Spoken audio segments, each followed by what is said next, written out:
Charity Day on day 3 of Cowes Week 2022, and I'm with the Jubilee Sailing Trust and the Scaramouche Sailing Trust, who are joint charities for Cowes Week.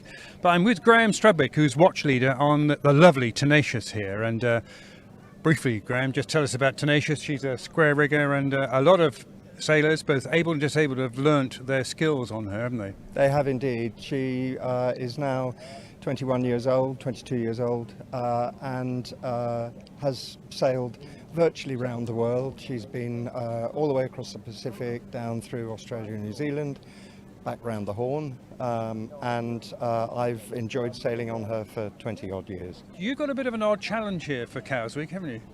I have indeed. On a recent voyage, there were a very, very exciting group of people wanted to take on a big challenge to make a difference for Tenacious and for the Jubilee Sailing Trust. And after a long series of discussions, we ended up with taking 2 of the disabled people on that voyage up Mount Snowdon. And that's what we're going to do this year on the 24th of September. You're going to take them up Snowdon? We are hauling the wheelchair person, and the person who's not in a wheelchair is being aided to climb the mountain, basically, yes. That's to show off what you can do and the knots that you tie, I guess. Yeah, well, it's mostly about how the able-bodied and disabled all work together to achieve things that seem impossible. Well, that's very much what happens on a large sailing ship like this. It's all about teamwork, isn't it? It is, and the only thing we haven't mentioned is that she is actually unique. She is the only ship in the world that is actually totally accessible for disabled people.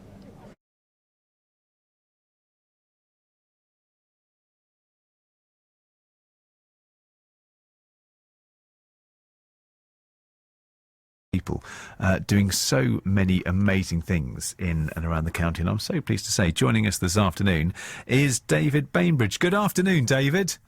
Good afternoon. Thank you very much for coming on the show this afternoon. And you're going to be climbing a mountain. You're going to be summiting a mountain very, very soon. Yes, we are.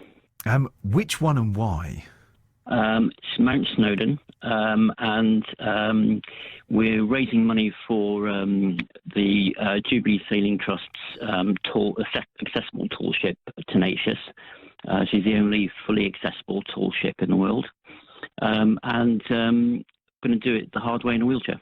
I'm a wheelchair user, and the route is considered, I've read inaccessible. I disagree with that, but it's all about teamwork.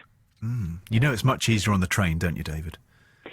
I do, and however tempting that is, it's about showing that people with both able-bodied and disabled can come together and achieve what's considered impossible. Will you have any adaptations to the wheelchair, or is it one of those ones that is sort of quite familiar with the 2 large wheels at the back and 2 small ones at the front? Well, I'll be using my everyday chair, which is a rigid sports type chair.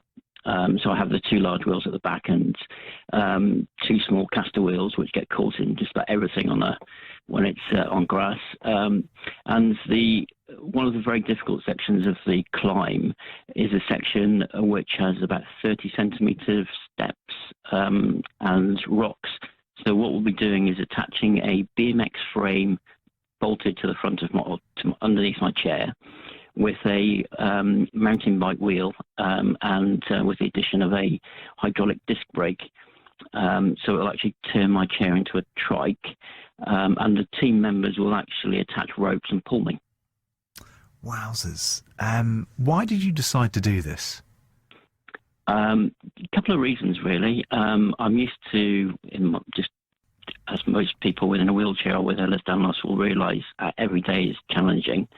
And it's as much about perception and changing perception with like-minded people and making this possible. Without the team who are going to help me do this and help Abby as well, none of this would be possible. Remind us what EDS, Ehlers-Danlos syndrome, is. Ehlers-Danlos, it's a group. It's a connective tissue disorder, the easiest way to think of it is my connective tissue is defective, and connective tissue is the glue that holds our bodies together. Mine doesn't do it very well, so the first symptom I had age 3 and constant by the age of 6 was pain, severe chronic pain. It's just something I'm used to now. And at the age of 10, the dislocation started. My first dislocation was sitting on a bed, turned to one side when I was tying my shoelace, and my left knee fully dislocated. And that's been a daily occurrence with multiple joints, hips, knees, fingers, ribs, you name it. I can dislocate it. And also partially dislocate, which do more often, where the joint slips out of its socket and then goes back in again. Very painful for however long it's out, and then back in, and I can use it straight away. It's quite a cruel syndrome, because it won't always happen the same way, and sometimes it does and sometimes it doesn't. I imagine that just gives you a little bit of hesitation, a little bit of fear when you do things, because you never know quite when it is going to happen. Absolutely. I've become the more aware. I didn't actually. I wasn't diagnosed with Ehlers-Danlos until for the first 42 years, and part of the reason is they often look at medical history, and I'm adopted, so I had no medical history at the time. And it's also one of those that's not so common, and it has so many weird symptoms. It's very difficult to get a diagnosis. But no two of us, it's said, with Ehlers-Danlos have exactly the same symptoms, which obviously makes it even harder. Have you been on the Jubilee Sailing Trust? Have you been on the boat? Yes, I did my first and only voyage I've been on in July. It was actually a chance conversation at my local water sports centre last November that suggested the idea, and I sailed from Liverpool across to Dublin on a 10-day voyage, and it was absolutely fantastic. Now, this thing goes round the world and is, as you say, it's fully accessible, even to the top of the rigging. They've got special platforms and special lifts that can help you get up, and in the cabins there's sort of hammocks and there's accessible beds everywhere. Full disclosure, my mum used to volunteer on, it's Tenacious, isn't it? Yes, it is, yeah, yes. Tenacious. I think used to volunteer on Tenacious for the JST. So full disclosure there. But it's a brilliant boat. And what an impressive boat it is. It's a proper tool ship. It's an absolute proper tool ship. And as a member of the crew, of the Voyage Crew, I was expected to do everything that anybody else did, and it was brilliant. I wasn't too keen on the 4 a.m. to 8 a.m. shift. I hauled myself just with my upper body strength to the first platform. That was tough. It's the most accessible environment I've ever been in, and that's not just from the point of view from the ship. I could go absolutely anywhere.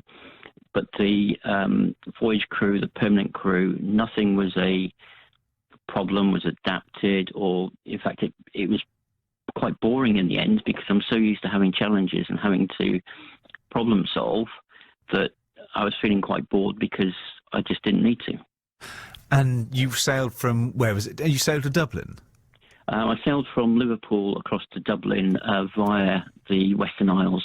So we went up to Islay and Jura, went ashore. That was an experience in a wheelchair being hoisted into a boat, going ashore that way. Just really good fun, and made some great friends. Which just shows you that if things are designed properly, designed everybody for everybody, then it's so easy to do, which is kind of how the world should be in the first place anyway. What was it like going on that trip? Because I, just thinking in my head, I think, I'd love to go sort of the Caribbean, or I'd love to go to the Maldives or Indonesia, which is where they also sail. But I suppose it's almost as beautiful doing those Western Isles and the trip that you did. Yes, it was. I mean, it was a really, it was a beautiful trip. We saw dolphins playing as we were crossing the Irish Sea back from. We also went ashore in the Isle of Man, which I've never been to, and that was really nice. And then on the way from Isle of Man back to Dublin, we had dolphins came out and played across the bow of the ship as she was underway. We saw whales. We saw a sea otter, or a few sea otters when I was doing my climb. We were at anchor at the time, and we could see them swimming across the bay. It was just so relaxing, and just inspiring. And the challenge came about from the discussions that we had whilst we were on watch, really, and just talking and getting to know people. David, thank you so much for coming on the show this afternoon, raising cash for the Jubilee Sailing Trust. If people want to find out a bit more information about you, or would fancy donating, where can they go? The easiest way is to go to our website, which is all one word, pullingtogetherupsnowdon.org.uk, or search on social media or on Google and either my name and Snowdon or the Pulling Together Up Snowdon, and that should find it. And we'll stick a link on our Facebook page, Dave Webster BBC, for those that have missed it. David, good luck. Thank you very much for that, and let us know how you get on. Could I just be cheeky and just a quick one? We've unfortunately this week we've lost a couple of members of our team through illness or work commitments, and I wanted to just ask if there is anybody out there that is physically fit, is up for the challenge, and is a good walker, because it's a 9-mile round trip. If they're able or would like to be interested in joining our team, if they could get in touch with the website, please. That sounds grand. Absolutely. And they can go and find more information on that Pulling Up Together Snowdon challenge. David, thank you very much for coming on the show. Good luck, and we'll speak to you very, very soon. Cheers. Bye. Right, thank you. That is David Bainbridge, who has Ehlers-Danlos syndrome, who is doing Snowdon the hard way, 24th of September. If you'd like to go and join him, then they would love to hear from you. Just put in Pulling Together Up Snowdon, and that is for the Jubilee Sailing